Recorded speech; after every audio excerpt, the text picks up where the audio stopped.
Chapitre 36. Jack et Richard partent en guerre. Ce soir-là, le coucher fut plus vaste. Le paysage commençait à s'élargir au fur et à mesure qu'ils approchaient de l'océan, mais bien moins spectaculaire. Jack immobilisa le train au sommet d'une colline pelée et refit une excursion sur la plateforme. Il fureta pendant près d'une heure, jusqu'à ce que les coloris délavés s'estompent dans le ciel et qu'un croissant de lune se lève à l'est et rapporta 6 boîtes, toutes étiquetées « lentilles ». « Ouvre-les » lança-t-il à Richard. « Compte-les, tu es nommé gardien des chargeurs. »« Fantastique » dit Richard d'une voix faible. « Je savais bien que mes études me serviraient un jour à quelque chose. » Jack s'en retourna sur la plateforme et força le couvercle d'une des caisses marquée « pièces de machine ». Ce faisant, il entendit un cri rauque, dur, quelque part dans les ténèbres, suivi d'un hurlement aigu de douleur. « Jack ? Jack, t'es là ?»« Juste à côté, » répondit Jack, qui trouvait très imprudent que tous les deux s'interpellent, comme une paire de lavandières par-dessus la clôture du jardin. Mais la voix de Richard trahissait son affolement. « Tu reviens bientôt ? »« J'arrive !» cria Jack, en redoublant d'efforts avec le canon de son Uzi. Ils laissaient les terres dévastées derrière eux, mais Jack n'avait aucune envie de s'éterniser sur place. Ça aurait été plus simple de transporter la caisse de fusil jusqu'à la locomotive, mais le poids en était trop lourd. « Mes Uzi ne sont pas lourds, ce sont les miens, » pensa Jack. Et il gloussa doucement dans le noir. « Jack !» Le ton de Richard était suraigu, hystérique. « Retiens-toi, mon vieux, » dit-il. « Ne m'appelle pas mon vieux, » répliqua Richard. Dans un grincement, les clous sortirent du couvercle, lequel se souleva suffisamment pour que Jack puisse tirer dessus. Ce dernier empoigna 2 des fusils graissés et s'apprêtait à repartir quand il remarqua une autre caisse, environ de la taille d'un carton de téléviseur portatif. Un pan de bâche la dissimulait auparavant à la vue. Sous le faible clair de lune, Jack retraversa au galop le toit du fourgon, sentant la brise lui caresser le visage. Un air salubre, sans aucun soupçon de puanteur, aucun relent de putréfaction, rien qu'une saine humidité, et reconnaissable entre toutes l'odeur de l'iode. « Qu'est-ce que tu fabriques ?» ronchonna Richard. « Jack, on a des fusils et des balles. Pourquoi fallait-il que tu retournes en chercher d'autres ? N'importe quoi aurait pu grimper ici, pendant que tu faisais le fou. »« Davantage de fusils parce que les mitraillettes ont tendance à chauffer, » dit Jack. « Davantage de balles parce que les fusillades risquent de se multiplier. Moi aussi, je regarde la télé, vois-tu » Il repartait déjà en direction de la plateforme, curieux de voir ce qu'il y avait dans la boîte carrée. Richard l'agrippa. La panique transformait ses doigts en de véritables serres. « Richard, tout se passera bien. Quelque chose peut t'attraper. Je crois que nous sommes presque sortis des terres. Quelque chose peut m'attraper, moi. Jack, ne me laisse pas tout seul. » Richard éclata en pleurs. Il ne fit pas le geste de se détourner, ni de se cacher la figure avec les mains. Il resta seulement planté là, les traits crispés, les yeux débordant de larmes. Richard apparut alors à Jack terriblement vulnérable. Jack l'enlaça de ses bras et l'étreignit. « Si on te prend, et si on te tue, qu'est-ce qu'il va m'arriver ?» sanglota Richard. « Comment sortirai-je d'ici ?»« Je n'en sais rien, » songea Jack. « Je n'en sais vraiment rien. » Ainsi Richard accompagna-t-il Jack dans sa dernière incursion à l'arsenal volant, ce qui impliquait de le hisser en haut de l'échelle, puis de le soutenir sur le toit du fourgon, et de l'aider précautionneusement à descendre, comme on peut aider une vieille dame impotente à traverser la rue. Mentalement, Richard le rationnel revenait sur scène, mais peu à peu, sa santé physique se dégradait. Malgré la graisse de protection qui suintait entre les lattes, la boîte carrée portait la mention « fruits », ce qui n'était pas complètement inexact, découvrit Richard une fois qu'ils l'eurent ouverte. La boîte se révéla pleine de grenades, la variété explosive. « Sainte Anna !» chuchota Richard. « Je ne sais pas qui c'est, mais soit, » admit Jack. « Aide-moi. À mon avis, nous pouvons chacun en prendre 4 ou 5 dans notre chemise. »« Pourquoi toute cette puissance de feu ?» demanda Richard. « Tu te prépares à affronter une armée ? Quelque chose dans ce genre. » Tandis que Jack et lui parcouraient le toit du fourgon en sens inverse, Richard leva les yeux vers le ciel, et un vertige le saisit. Richard tituba, et Jack dut le retenir afin qu'il ne basculât pas par-dessus bord. Il s'était aperçu qu'il ne reconnaissait ni les constellations de l'hémisphère nord, ni celles du sud. Les étoiles du firmament lui étaient étrangères. Pourtant elles formaient des motifs, et quelque part dans ce monde incroyable et inconnu, des marins devaient s'y repérer pour naviguer. Ce fut une réflexion qui enfonça le clou à Richard, le lui enfonça d'un dernier coup imparable. Puis la voix de Jack l'appela de très loin. « Hé, Richie ! Jason, tu as failli tomber en bas !» Finalement, ils regagnèrent la locomotive. Jack embraya le levier en marche avant, appuya à fond sur l'accélérateur et la torche électrique géante de Morgan Doris redémarra. Jack jeta un coup d'œil sur le plancher. 4 fusils mitrailleurs Uzi, presque 20 piles de chargeurs, 10 par pile, plus 10 grenades à main avec des goupilles qui ressemblaient à des tirettes de canettes. « Si nous n'avons pas assez de munitions à présent, déclara Jack, autant laisser tomber. Qu'est-ce que tu attends, Jack ?» Jack se contenta de secouer la tête. « Je parie que tu me prends pour un vrai nul, hein ?» s'enquit Richard. Jack ricana. « Je ne te le fais pas dire, mon vieux. »« Ne m'appelle pas mon vieux. Vieux, vieux, vieux !» Cette fois, sa vieille taquinerie suscita un léger sourire. Peu de choses, de quoi plutôt souligner les cloques autour des lèvres de Richard. Mais c'était mieux que rien. « Ça ne t'embête pas si je retourne dans les bras de Morphée ?» demanda Richard en poussant de côté les chargeurs de fusil pour s'installer dans un coin, roulé dans le poncho de Jack. « Toutes ces escalades en portant du poids. Je crois que je dois vraiment être malade tant je me sens vanné. »« Pas du tout, » répondit Jack. En effet, il lui semblait retrouver un second souffle. Il ne doutait pas en avoir besoin sous peu. « Je sens déjà l'océan, » ajouta Richard, et dans sa voix, Jack perçut un étonnant mélange d'amour, de dégoût, de nostalgie et de peur. Les paupières de Richard s'abaissèrent. Jack pressa à fond la pédale de l'accélérateur. Son sentiment que le dénouement, quel qu'il fût, était désormais proche, n'avait jamais été plus fort. Les derniers misérables et pitoyables vestiges des terres dévastées avaient disparu avant que la lune ne se couche. Le grain avait réapparu. Quoique plus rêche que celui d'Ellis Briggs, il n'en émanait pas moins une impression de santé et d'hygiène. Jack entendait le cri léger des oiseaux qui ressemblaient à des mouettes. C'était un son indiciblement désolé dans ces immenses champs ondoyants à ciel ouvert qui sentaient vaguement la végétation avec un pénétrant arrière-goût de mer salée. Dès minuit, le train vrombissait au milieu des bosquets d'arbres. La plupart étaient des conifères, et l'odeur de pin mêlée aux effluves d'air salé semblait concrétiser le lien entre le lieu où il allait et celui d'où il venait.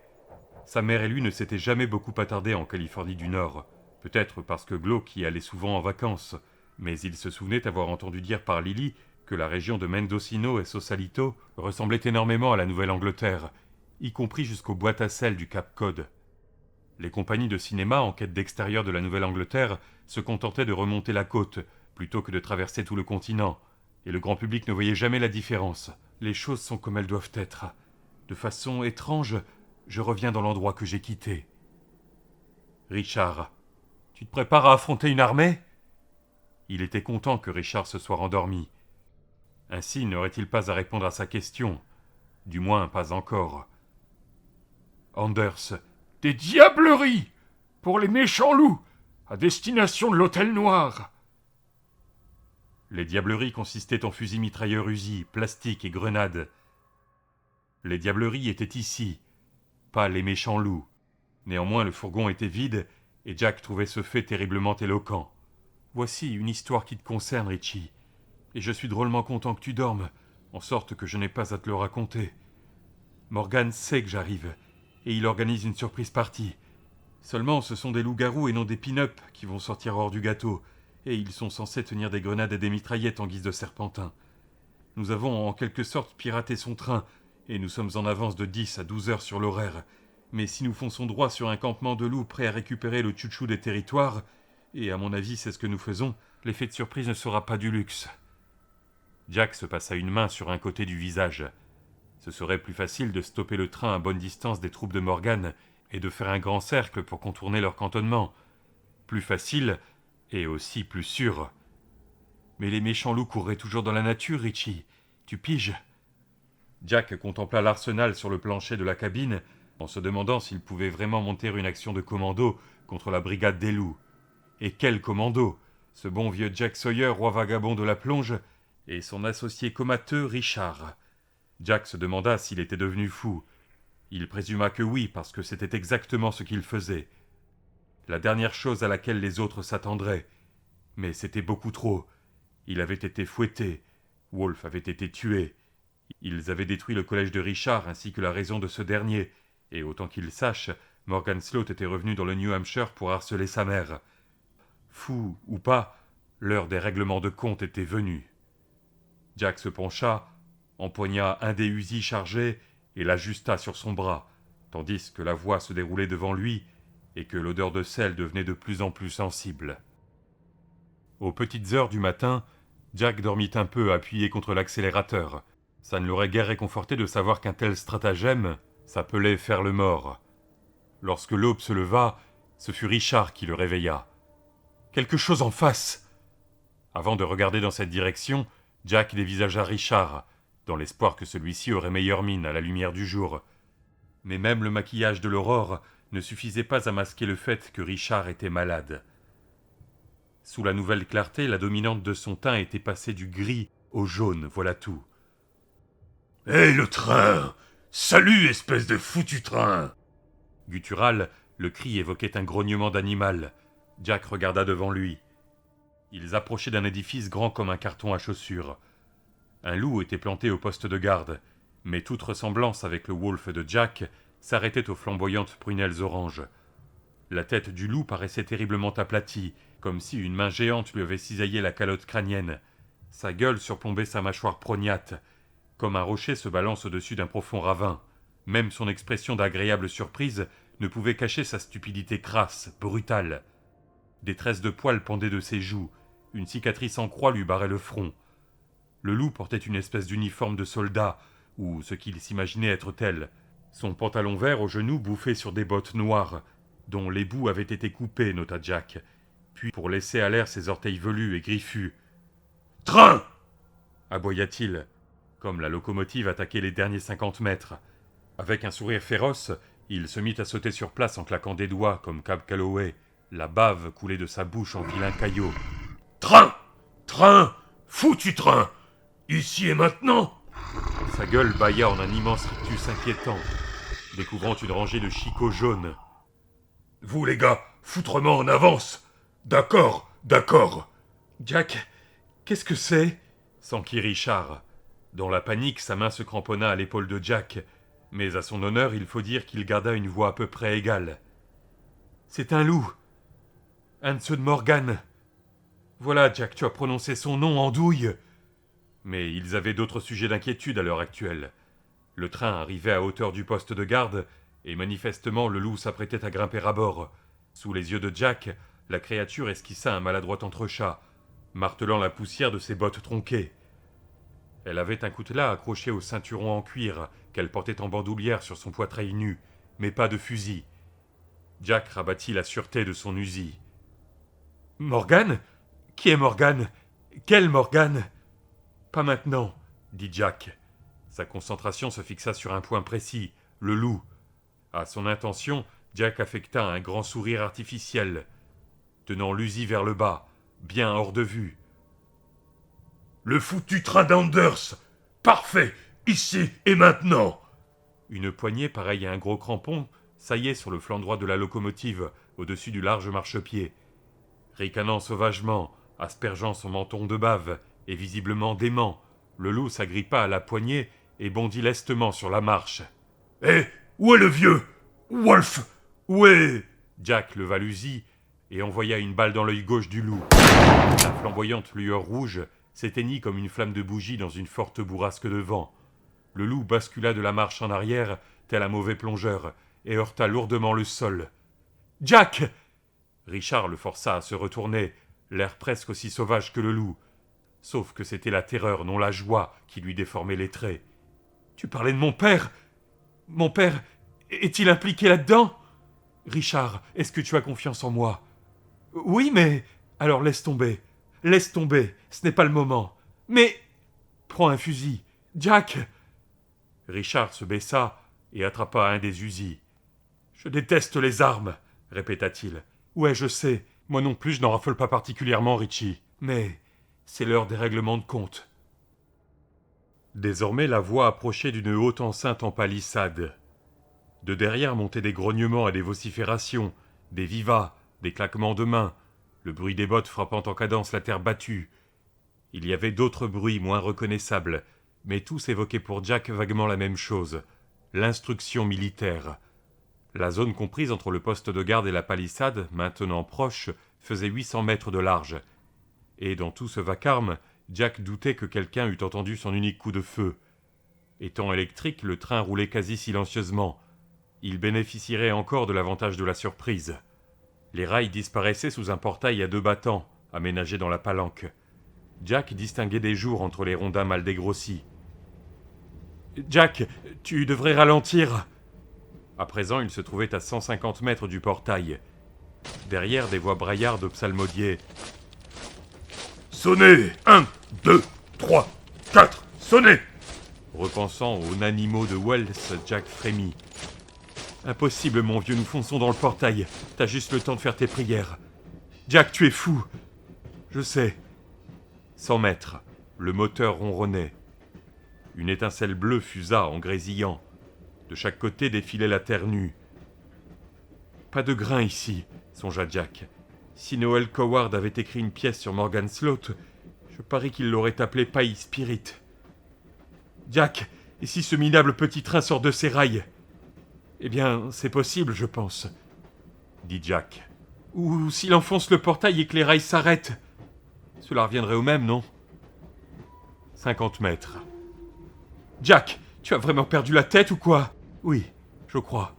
Enlève la sécurité de ton fusil, Richard. » Richard rabattit le cran. Bruit sourd, grognement. Homme au pas, le crissement du cuir, cri, un hurlement de rire inhumain qui fit sursauter Richard. Et pourtant, une ferme résolution se lisait sur la figure de Richard. Jack sourit avec fierté. Il ne veut pas me lâcher. Rationnel ou pas, ce vieux Richard ne veut vraiment pas me lâcher. 25 mètres. Hurlements, glapissements, ordres vociférés, et un cri étouffé de reptile qui fit dresser le duvet sur la nuque de Jack. « Si nous nous en sortons, » déclara celui-ci, « je t'offre un cherry burger au Dairy Queen. »« Fais-moi gerber !» glapit Richard, qui, chose incroyable, piqua un fou rire. En cet instant, le jaune maladif de sa figure parut s'atténuer légèrement. 5 mètres. Or, les troncs écorcés qui composaient le portail avaient l'air solides. Oui, très solides. Et Jack eut juste le temps de se demander s'il n'avait pas commis une grosse erreur. « À plat ventre, vieux ! Ne m'appelle pas !» Le train heurta le portail de bois, les projetant tous les deux en avant.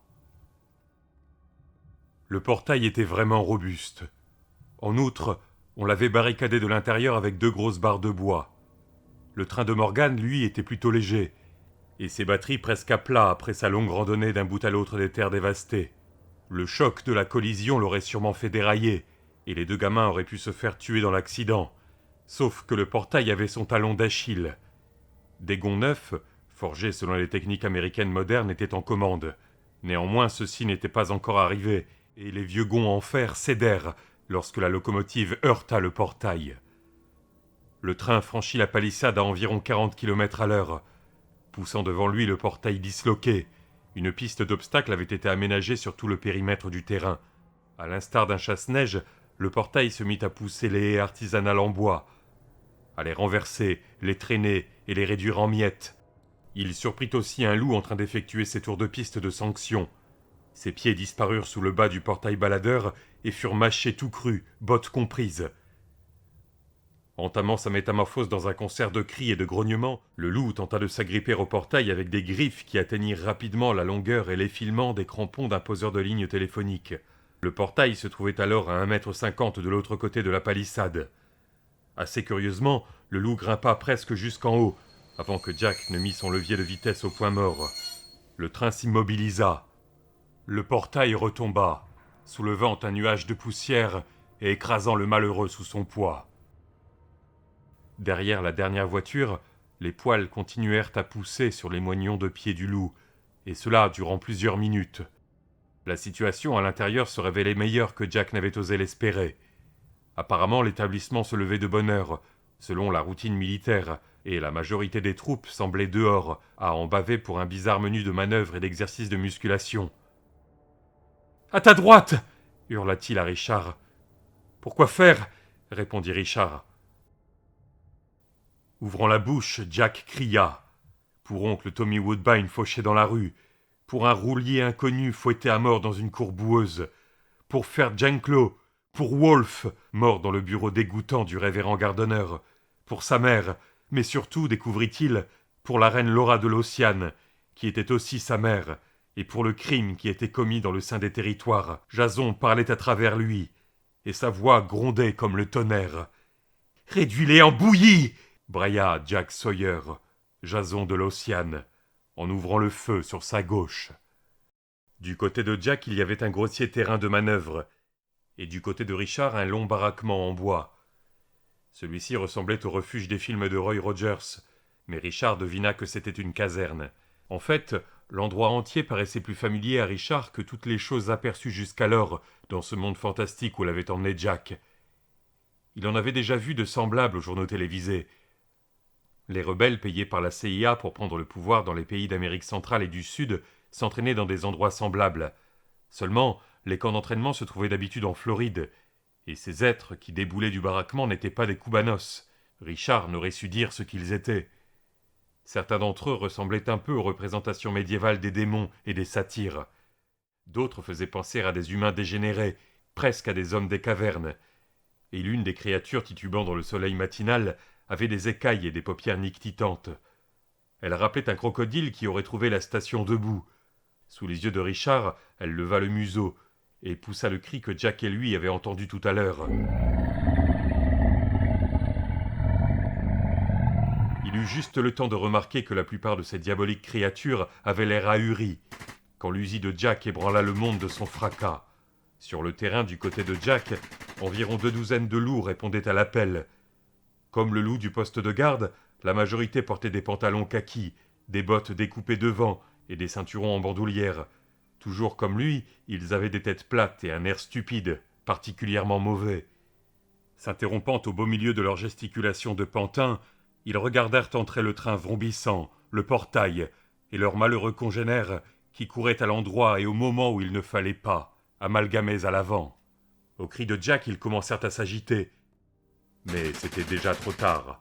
Le gros de la brigade des loups de Morgan, soigneusement sélectionnés et triés sur le volet sur une période de 5 ans, pour leur force et leur brutalité, leur respect et leur loyauté envers leur maître, fut ratissé d'une seule rafale crépitante de mitraillettes.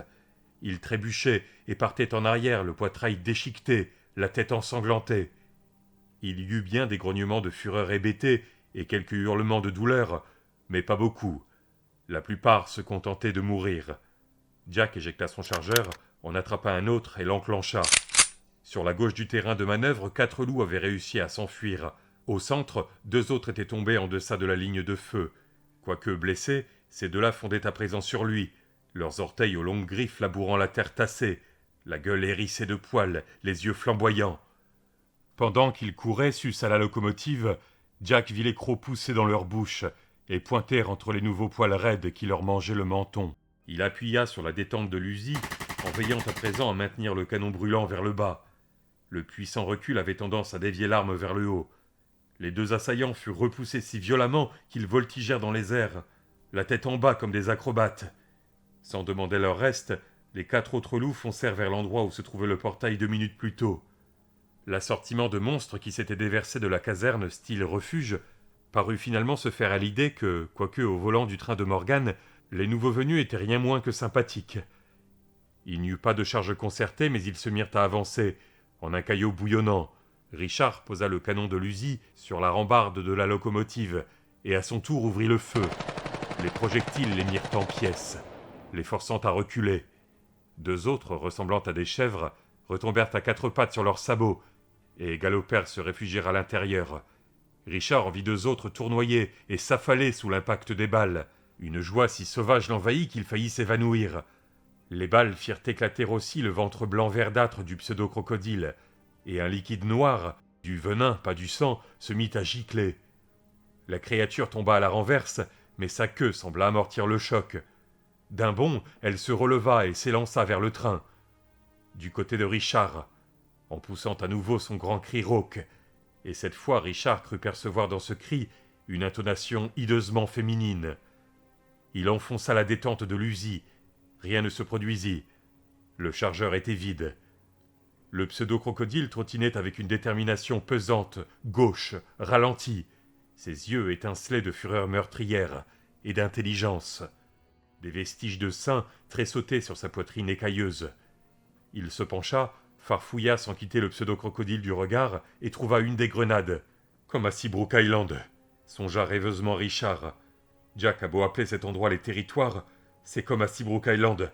Il n'y a aucune raison d'avoir peur, vraiment aucune. Tout cela n'est qu'un rêve, et si ce monstre à écailles plante ses griffes dans mon cou, je vais sûrement me réveiller. Et même si ce n'est pas un rêve, de toute façon Jack me sauvera. Je sais qu'il le fera. Je le sais, parce qu'ici Jack est une espèce de dieu. Il dégoupilla sa grenade, réfréna une forte envie de la jeter simplement d'un geste paniqué, et la loba délicatement par en dessous. « Jack, baisse-toi !» Jack se tapit immédiatement à l'abri, sans regarder. Richard l'imita, non sans avoir aperçu auparavant une scène incroyable d'humour noir. Le pseudo-crocodile avait récupéré la grenade et essayait de la manger. L'explosion ne produisit pas le bruit sourd auquel Richard s'attendait, mais un rugissement sonore qui lui vrilla douloureusement les oreilles. Il entendit une sorte d'éclaboussement, comme si on avait jeté un seau d'eau de son côté du train. Relevant la tête, il vit que la locomotive, le fourgon et la plateforme étaient recouverts d'entrailles fumantes, de sang noir et de bouts de chair de crocodile. Toute la façade de la caserne avait été soufflée. La majorité des décombres de bois étaient ensanglantés. En plein milieu, il distingua un pied velu dépassant d'une botte tronquée. L'amas de planches bougea sous ses yeux, et deux des créatures caprines s'en extirpèrent. Richard se baissa, trouva un chargeur plein et l'enclencha dans le magasin. La bataille devenait chaude, juste comme l'avait dit Jack. « Youpi !» pensa Richard malgré lui, avant de rouvrir le feu. Quand Jack remontra le nez après le tir à la grenade, il vit que les 4 loups épargnés par ses 2 premières fusillades s'échappaient par la brèche laissée par le portail, en hurlant de terreur. Ils couraient côte à côte, et Jack les tenait dans sa ligne de mire. Il leva l'usi, puis le rabaissa, tout en sachant qu'il les retrouverait plus tard, probablement à l'Hôtel Noir. Conscient donc de sa sottise, mais sot ou pas, il se montrait tout bonnement incapable de leur tirer dans le dos. Alors un hurlement efféminé, suraigu, s'éleva derrière le baraquement. « Sortez de là! Sortez de là, j'ai dit! En avant! En avant !» On entendait siffler et claquer un fouet. Jack reconnaissait le bruit comme il reconnaissait la voix. La dernière fois qu'il l'avait entendue, il se trouvait emmailloté dans une camisole de force. Cette voix, Jack l'aurait reconnue n'importe où. « Si son débile de copain se présente, abats-le !»« Bon, tu t'en es sorti, mais peut-être l'heure est-elle venue aujourd'hui de rendre des comptes. Et d'après le son de ta voix, peut-être que tu le sais. »« Attrapez-les ! Qu'est-ce qui vous arrive, bande de lâches ? Attrapez-les ! Dois-je vous montrer comment il faut faire ? Suivez-nous ! Suivez-nous !» 3 êtres sortirent de derrière les ruines du baraquement, et seul un d'entre eux appartenait sans conteste à la race humaine, Osmond. Celui-ci tenait son fouet d'une main, un fusil Sten de l'autre. Il arborait une cape rouge, des bottes noires et une culotte de soie blanche avec des jambes amples, flottantes, lesquelles étaient éclaboussées de sang frais. À sa gauche, il y avait une sorte de bouc hirsute, accoutré d'un jean et de bottes mexicaines. Jack et la créature se toisèrent, se reconnaissant au premier coup d'œil. C'était l'horrible cow-boy de la taverne d'Otley, alias Randolph Scott, alias Elroy. Ce dernier ricana à la vue de Jack. Sa longue langue se déroula pour lécher sa lèvre supérieure, sa lippe plutôt. « Attrape-le !» hurla Osmond à Elroy. Jack tenta de lever l'usi, mais celui-ci pesait soudain très lourd dans ses bras. Si Osmond était horrible, et la réapparition d'Elroy encore pire, l'être planté entre les deux se révéla un cauchemar. C'était Ruel Gardner, version des territoires bien sûr, le fils d'Osmond, le fils du révérend. Et effectivement, il avait un peu l'air d'un enfant dessiné par un brillant sujet de maternelle, doté d'un esprit cruel. Il était maigre et d'un blanc laiteux. L'un de ses bras se terminait en un tentacule vermiculaire, qui, peu ou prou, rappelait à Jack le fouet d'Osmond. Ses yeux, l'un à fleur de tête, se situaient à des niveaux différents. De gros ulcères rouges recouvraient ses joues. Ce doit être l'effet de l'irradiation. Jason, je crois que le rejeton d'Osmond s'est rapproché d'un peu trop près des boules de feu. Mais le reste, Jason, mon Dieu, c'était quoi sa mère ? Au nom de tous les mondes, c'était quoi sa mère ? Attrapez le prétendant ! Brailla Osmond. Épargnez le fils de Morgan, mais attrapez le prétendant. Attrapez le faux Jason! Sortez-le d'ici! Sortez-le d'ici, bande de lâches! Ils sont à court de munitions! Rugissements, beuglements. Dans un instant, Jack le savait, un frais contingent de loups soutenus par les Fricks et les Grecs associés allait surgir du fond du long baraquement où ils avaient dû courir s'abriter de l'explosion et probablement se blottir là, tête basse, là où ils seraient bien restés, si ce n'était Osmond. « Tu n'aurais pas dû reprendre la route, mon poulet !» gronda Elroy en bondissant vers le train. Sa queue fouettait les airs. Ruel Gardner, ou son équivalent en ce monde, émit un sourd miaulement et fit mine de le suivre. Osmond tendit le bras pour le tirer en arrière. Ses doigts parurent à Jack s'enfoncer dans le cou filandreux, répugnant du monstrueux gamin. Ensuite il ajusta son Uzi et vida un chargeur entier à bout portant dans la gueule d'Elroy. La créature fut décapitée, et pourtant Elroy, sans tête, continua un instant à grimper, et l'une de ses mains aux doigts soudés en 2 ongles, vague parodie d'un pied fourchu, tâtonna en direction de Jack, avant que le corps ne basculât à la renverse. Jack le contempla médusé. À la taverne d'Otley, il avait maintes et maintes fois rêvé cette confrontation finale et cauchemardesque, tâchant de fuir le monstre, en trébuchant à travers ce qui lui semblait une jungle obscure, remplie de ressorts de sommiers et d'éclats de verre. Revoilà donc cette créature, et il avait réussi à la tuer. Son esprit refusait à admettre la réalité. C'était comme si Jack avait tué le croque-mitaine de son enfance. Richard hurlait comme un perdu, et son fusil mitrailleur émettait un grondement assourdissant. « C'est Ruel! Oh Jack, oh mon Dieu! Oh Jason, c'est Ruel! C'est Ruel !» L'usi, entre les mains de Richard, cracha une autre brève rafale, avant de se taire. Le chargeur vide. Ruel échappa aux mains de son père, et d'un pas titubant sautilla vers le train en miaulant. Sa lèvre supérieure se retroussa, découvrant de longues dents qui avaient l'air fausses et fragiles, comme les dents de cire dont s'affublent les gosses pour Halloween.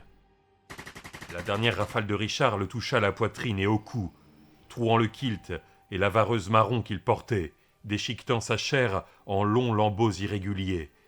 Des filets de sang sombre coulaient paresseusement de ses blessures, sans plus. Peut-être jadis Ruel avait-il été humain. Jack supposait que c'était possible. En tout cas, il n'avait plus rien d'humain désormais. Les balles ne le ralentirent même pas. L'être qui enjamba gauchement le corps d'Elroy était un démon, empestant le champignon frais. Quelque chose chauffait contre la jambe de Jack, juste tiède au début, puis brûlant. Qu'est-ce que c'était ? Il avait l'impression d'avoir une bouilloire dans la poche, mais il n'eut pas le temps de s'appesantir. Le spectacle se déroulait sous ses yeux, en technicolor. Richard lâcha son Uzi et tituba en arrière, portant les mains à sa figure. Ses yeux horrifiés fixaient le prétendu Ruel par les interstices entre ses doigts. « Empêche-le de me toucher, Jack! Empêche-le !» Ruel gargouillait et miaulait.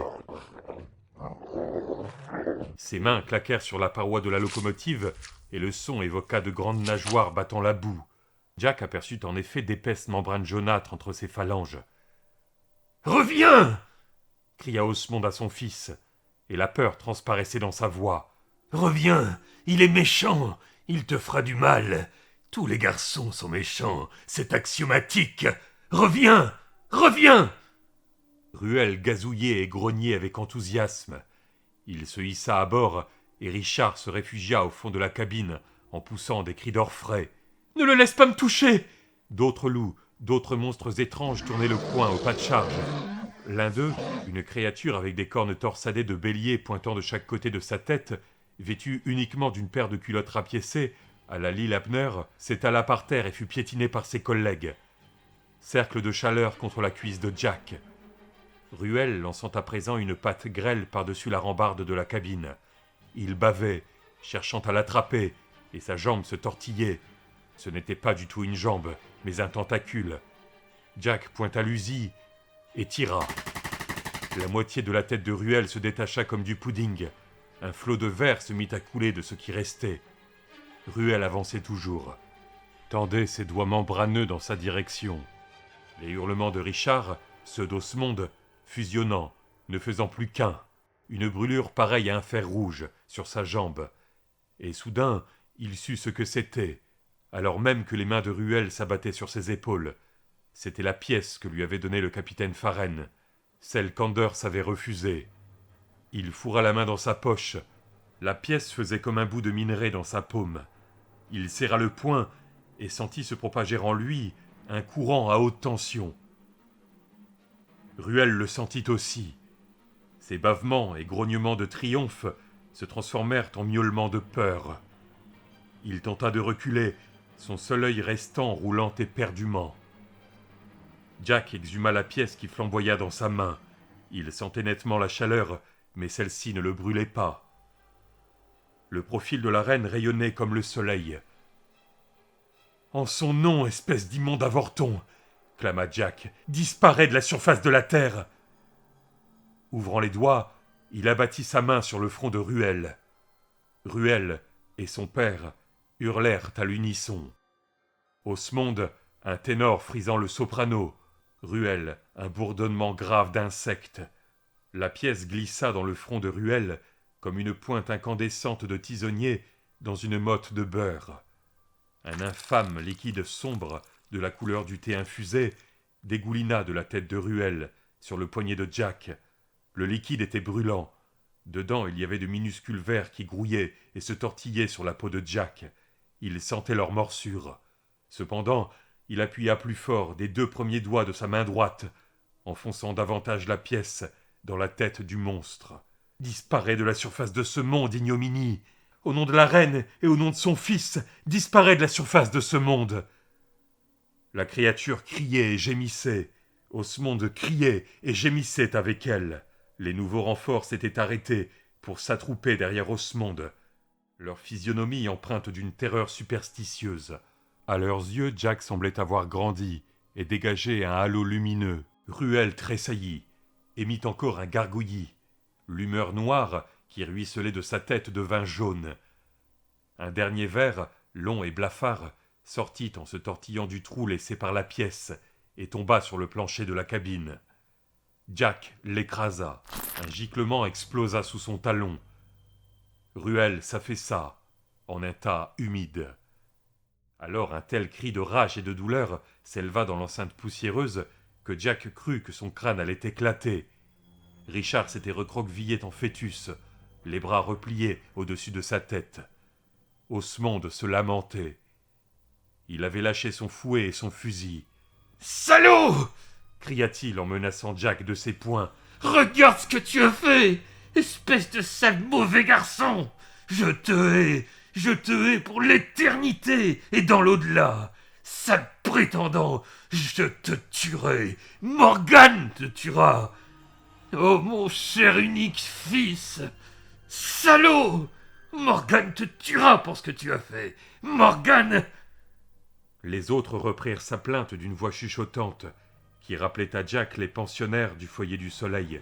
« Dites Alléluia !» Puis ils se turent, à cause d'un nouveau bruit. Instantanément, Jack se trouva ramené au plaisant après-midi qu'il avait passé avec Wolfe, tous deux assis au bord de l'eau, à regarder le troupeau paître et se désaltérer, pendant que Wolfe lui décrivait sa famille. C'était assez plaisant, du moins jusqu'à l'arrivée de Morgane. Or, voici que Morgane revenait, non pas en douceur, mais en se frayant, forçant même un passage. « Morgane, c'est... Morgane, Seigneur Doris. Morgane. » Le bruit de déchirure s'amplifiait de plus en plus. Les loups s'agenouillèrent dans la poussière. Osmond dansa lourdement la gigue, ses bottes noires piétinant les lanières de cuirs incrustés d'acier de son fouet. « Mauvais garçon, sale garçon, maintenant tu vas payer. Morgane arrive, Morgane !» À 5 mètres environ, sur la droite d'Osmond, l'air se brouilla et commença à miroiter, comme au-dessus d'un incinérateur d'ordures. Tournant la tête, Jack vit Richard pelotonner au milieu des fusils, des munitions et des grenades, pareil à un bambin qui se serait endormi en jouant à la guerre. Seulement, Richard ne dormait pas. Il le savait, et ce n'était pas un jeu. Si Richard voyait son père surgir d'une brèche entre les mondes, Jack craignait qu'il ne perdît les pédales. Jack rampa aux côtés de son copain et le prit étroitement dans ses bras. Ce bruit de drap déchiré s'amplifia encore, et brusquement, il entendit la voix de Morgan beugler avec rage.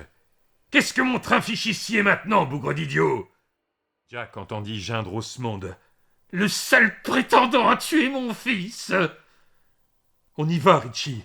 murmura Jack, tout en serrant fort le torse malingre de Richard. « Il est temps de quitter le navire !» Il ferma les yeux, se concentra, puis il y eut ce bref instant de vertige tournoyant, quand tous les deux décollèrent.